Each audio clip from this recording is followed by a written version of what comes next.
So, we made our character and we're entering the world for the first time. You'll be greeted with a sweeping cutscene and a narrator giving you some backstory, and eventually the camera pans and lands on your character. Now you're ready to play. But first, we have to figure out how to do just that.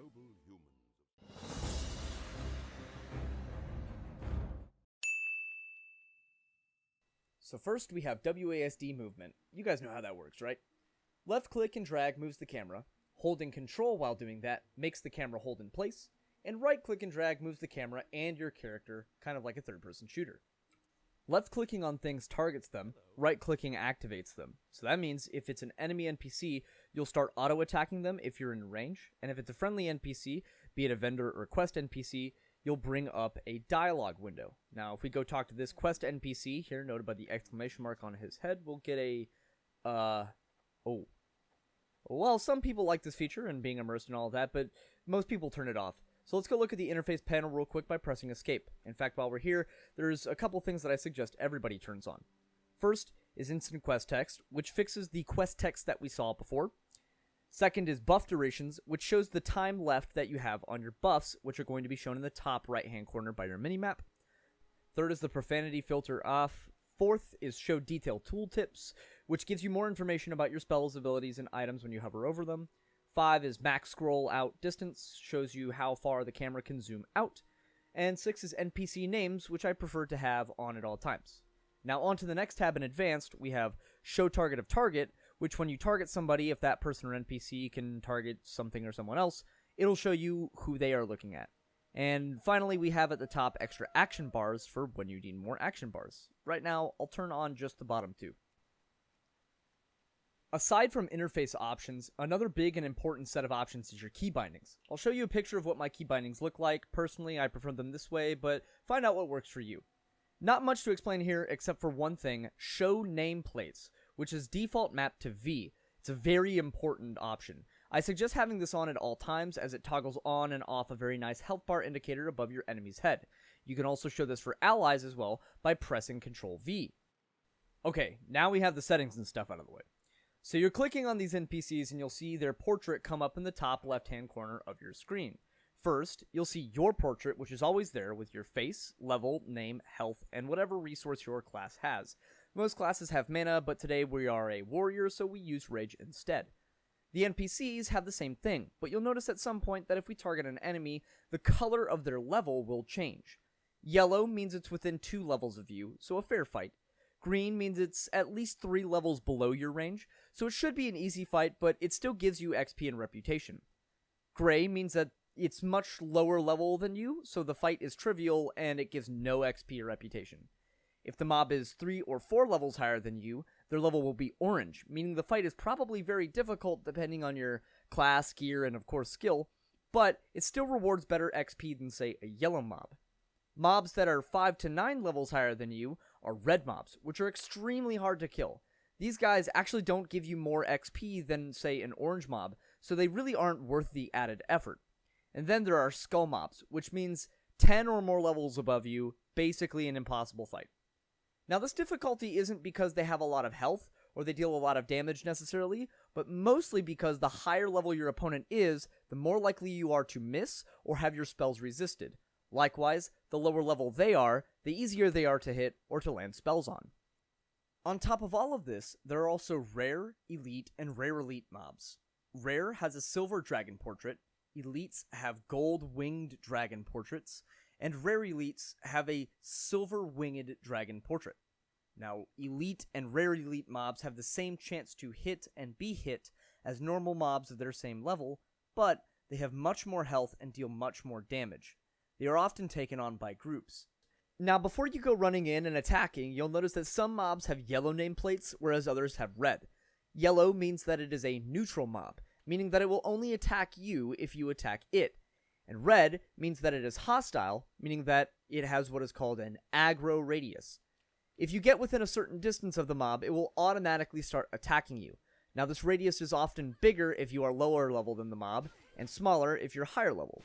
If you ever see a mob that has a gray nameplate, that means that it is already in combat with another player. You may help the player kill that mob, but you will not receive any XP, reputation, or loot. That's why you should invite people to parties, or ask them for an invite. Now before we continue into combat, let's finish talking about the UI as quickly as possible. In the top right you'll see your minimap, and by pressing M you can get an overview map of the zone you're in and of the world. O brings up the social panel where you can find your friends list, guild info, and raid panels. In the social panel as well there is also a Who tab, which helps you find players of the same faction as you using certain parameters such as location, level, class, race, name, etc.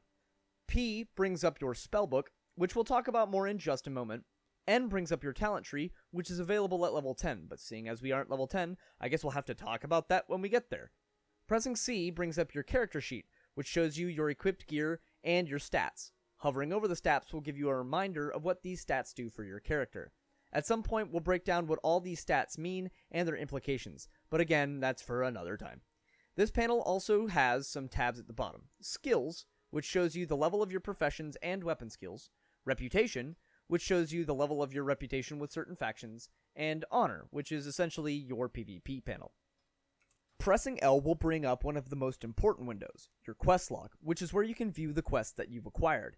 You may track quests by shift-clicking the quest in your quest log, and it gives you a small prompt on the right side of your screen telling your progress in the quest. For example, talk to so-and-so NPC in Goldsire, or 4 out of 10 boar slain. Unlike in the current version of WoW, this does not track quests on your map. Tracking the quest doesn't tell you where to go, so it is imperative that you read the quest.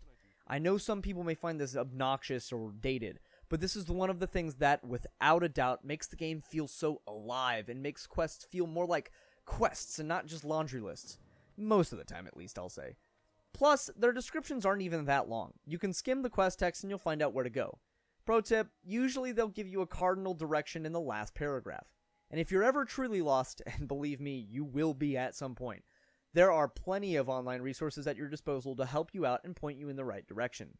Now, I'll try to make this clear in every video I make from here on out, but please do realize that all numbers and various factors in the final version of WoW Classic are subject to change. So be especially cautious if you're getting your information from some third-party website that gets its data from some random private server. Currently, there is talk about rebooting the old Thoughtbot website, or at least making a Classic WoW section for Wowhead. Alright, finally, with all that out of the way, let's really get into what matters, combat. We would technically call this combat system tab targeting hotbar based combat. This means first that you can target mobs by hitting tab on your keyboard. Yes, you can click the enemies, and sometimes it's better to be more accurate in that way, but generally it's more convenient to look in the direction of your enemy and just hit tab. Next, you can attack your opponent by either right-clicking or selecting a spell from your hotbar. This bar down at the bottom of your screen will hold all the spells that you choose to put on it. You can drag these spells from your spellbook, open by pressing P. You can also find other skills and information in your spellbook, such as your crit chance by hovering over your auto attack, and your active and passive racial skills, and your profession skills, which we will get into later as well. Some classes like Warrior and Rogue have a playstyle with emphasis on their auto attack, the attack that your character will do so long as you right-click the enemies. The auto attack is on a timer based on the speed of your weapon. Their combat spells are often instant cast or on next attack. Other classes, like Mage or Warlock, are more about spamming and slinging spells. Spells either have a cast time, meaning you have to stand still for a little while, then the spell acts. They can be channeled, meaning you have to stand still for a little while, but while it's channeled, things are happening at intervals or ticks. And then there are instant cast spells. You press a button, and then it happens.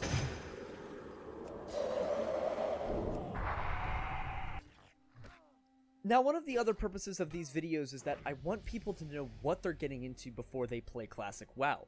Without a doubt, there will be a massive influx of new players who are very used to retail WoW and or other MMOs, and they'll probably be expecting a number of conveniences that just aren't there.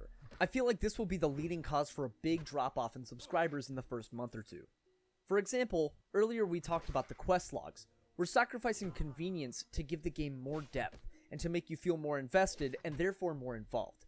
Another big turnoff for some people might be the combat. It doesn't seem fast-paced at first, and part of that is due to what's called the global cooldown. Now, retail WoW players know what this is, most MMO players should know what this is too, and in Classic WoW it's quite slow. But due to Classic WoW's slower pace, it also has a much heavier weight.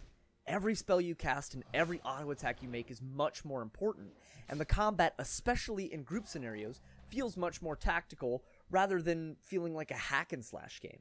In classic WoW, you're not a god, smiting every inferior being with one swift blow, one by one in massive groups. You're an adventurer, getting stronger and stronger over time, but fighting enemies that are nearly as strong as you. You'll come to find that every mob has a slight difference from every other mob, and for many classes you'll have to change up the standard rotation of spells that you cast, simply because you're fighting a slightly different mob. Tons of mobs have abilities that need interrupting. Some mobs can ranged attack and not just melee. Some mobs will run away and might pull other mobs. Some mobs have buffs. Some mobs drop totems, etc., etc. I'd say while leveling, depending on your class and gear, most fights will typically take around 15 to 20 seconds, and even still, I would argue that this combat doesn't normally feel boring or sluggish, because in those 15 to 20 seconds you need to be active and paying attention or you will most certainly die. During leveling, pulling more than one mob is often a death sentence, simply because mobs are just that deadly. In the time it took for us to talk about all of that, we finally completed this quest and killed all these kobolds. Now we're going to go turn it in, and you'll notice on my mini-map that I can see a little yellow circle showing me that I have a quest to turn in right there. I'd say that about covers it for this one. I know I went on for a long time, there's just so much to talk about. The farther we go along, the more specific and in-depth this information will get, though I hope to keep the timestamp a little smaller. Next time, I plan to talk about leveling up, going to trainers, and stats, so be sure to stick around.